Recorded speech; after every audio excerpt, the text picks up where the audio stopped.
I am so excited for today's video. Today we're diving into a very, very powerful topic, which is food addiction, and why for many people it may actually be the hardest thing to recover from, harder than alcohol use disorder, substance use disorder, or any other addiction. So today we're unpacking the unique challenges of food addiction and exploring why is it such a tough battle to overcome. If this content is valuable and relevant to you, please like this video and subscribe to this channel. It has certainly been my experience that food addiction is way harder than any other addiction. I personally was able to successfully stop alcohol and cocaine and other things after becoming dependent on them. Maybe my family's watching, so I'm not gonna dig too deep, but I'll say that I was able to stop all the drugs I have ever done without significant challenge. However, food was an entirely different beast.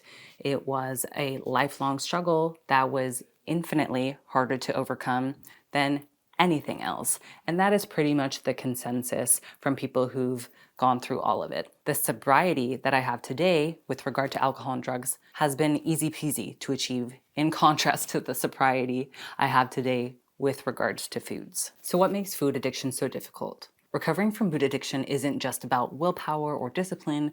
The unique nature of food, combined with its constant availability and the complexity of recovery, makes this process particularly challenging. And I have a whole lot of factors that I'm going to unpack right now. So firstly, addictive foods are everywhere. Unlike drugs, processed and addictive foods are present in nearly every aspect of daily life. There's constant accessibility of highly processed foods. Addictive foods are at home, they're at work, they're at schools, they're at grocery stores, they're at the corner market. They're even at places like churches, sports events, when you go and buy office supplies. Secondly, there's social pressure.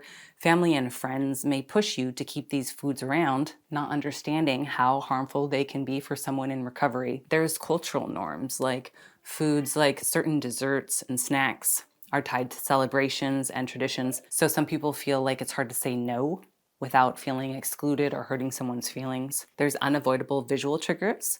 So unlike drug paraphernalia, food-related triggers like plates, utensils, grocery stores, those are everywhere. Food activates powerful brain pathways. So processed foods stimulate all the major addictive brain pathways, including dopamine, serotonin, and endorphins. And this creates a more complex addiction that's harder to overcome. Pavlovian conditioning is involved. Our brains learn to associate specific foods with pleasure, creating strong cravings. There can be biological dysfunctions involved. We have imbalances in hormones, imbalances in ghrelin, which is the hunger hormone, or leptin, which is a satiety hormone that makes cravings feel really difficult to resist. We also have survival instincts, so our bodies are wired to seek out calorie-dense foods, especially foods high in sugar and fat, which processed food companies exploit, making these foods even harder to avoid. Thirdly, food addiction is triggered by more cues than any other addiction. So food addiction is unique in how it's triggered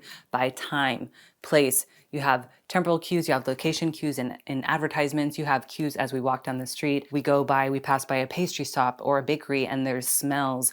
We hear people crunching on things, or it's in commercials, it's everywhere. There's so many cues that are way more than other sort of addictions, because it's not often that you go down the street and you see needles on the ground or drug paraphernalia on the ground, whereas with food addiction, we're constantly surrounded by food cues, bombarding our senses, people talking about it, other people eating the foods that we're trying to avoid, and it's just a natural part of everyday life. So we have to eat frequently. Unlike drug use, eating happens multiple times a day, so it reinforces habits and cravings. There's wide availability. We're encouraged to eat everywhere, at home, in the car, at work, shopping, movie theaters. We have daily triggers, morning coffee, lunch breaks, late night snacks. These can become deeply ingrained rituals that are hard to disrupt. The constant reminders to eat make recovery from food addiction a constant challenge. Fourthly, you can't just stop. So here's one of the most challenging parts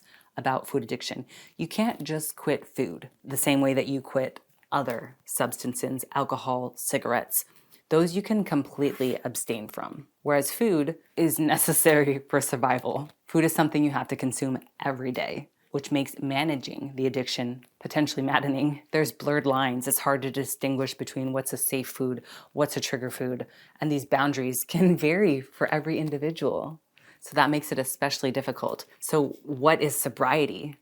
What does recovery look like for food addiction? One person's path to sobriety, or what sobriety means to them and what recovery looks like for them, is going to be different for someone else. So that makes it all more challenging. The need to eat creates ongoing certainty, which can easily lead to relapse. Whereas in, for example, drug addiction, it's like, okay, we're definitely not using those drugs. That's sobriety, and that can be the foundation for someone's recovery. Whereas in food addiction, their food sober plan is going to be different. And so that can lead to slippery slopes, blurred lines, confusion. Oh, this person's eating nuts, I can. And then they start getting in the rabbit hole. There's a lot more nuance and potentially self-experimentation. One person's plan doesn't work for someone else. We need specific interventions to match the severity of someone's food addiction, and these sort of things make it a lot more complex. I mean, imagine going to a recovery meeting for alcohol and being told you must consume small amounts of alcohol 3 times a day, but measure every drop. And that's the reality for food addicts. There's constantly people telling them, oh, you should be able to moderate, or just there's conflicting advice. And so that's a real challenge.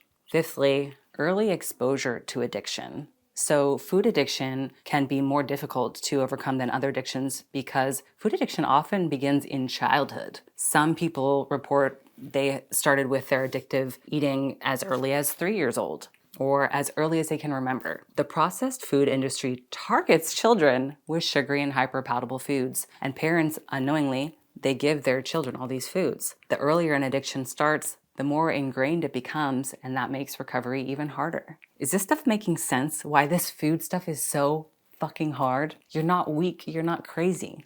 The struggle is real. If this content is helpful, please like this video and subscribe to this channel. Stick around, I've got more for you. Factor number 6, why food addiction is the hardest. The influence of big food. The food industry has a vested interest in keeping us hooked.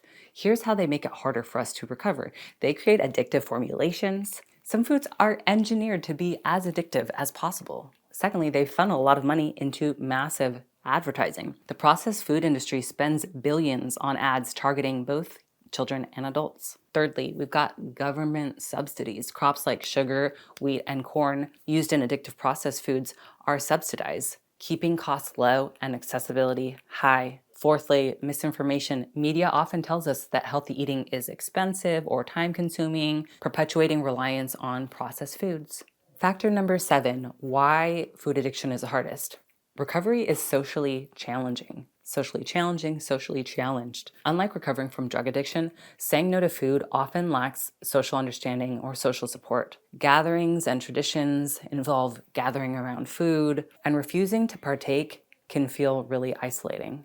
There really is oftentimes a lack of respect. So when someone says no to sugar or processed foods, it seems like it doesn't carry the same social weight as declining alcohol or drugs. People tend to push back and say like, oh, well, why? Oh, you need to live a little. Oh, I made this specially for you. So there's not as much reverence for someone declining those foods because that addiction is not respected. The 8th factor in why food addiction is the hardest is due to lack of expert guidance. So it's not only the social network that is not respecting the diagnosis of food addiction, but it's the experts themselves as well. Unfortunately, many healthcare professionals aren't trained to recognize or treat food addiction. So there's oftentimes a misdiagnosis. Food addiction might be treated as a weight loss issue, leading to misguided advice like introducing trigger foods back into the diet. There's also the diet industry influence where dietitians trained by the food industry might recommend processed foods, which perpetuate the addiction. The 9th factor why food addiction is the hardest is that there are many skills required for recovery. Food addiction is not just about eliminating addictive foods, which it certainly is a foundation, but it requires building many new skills which can feel very overwhelming. One skill is meal planning, learning to prepare satisfying, healthy meals while avoiding triggers, setting boundaries, managing social pressure, and learning to say no when people push addictive foods, relearning taste. Non-addictive foods may taste bland at first, and that requires patience and persistence.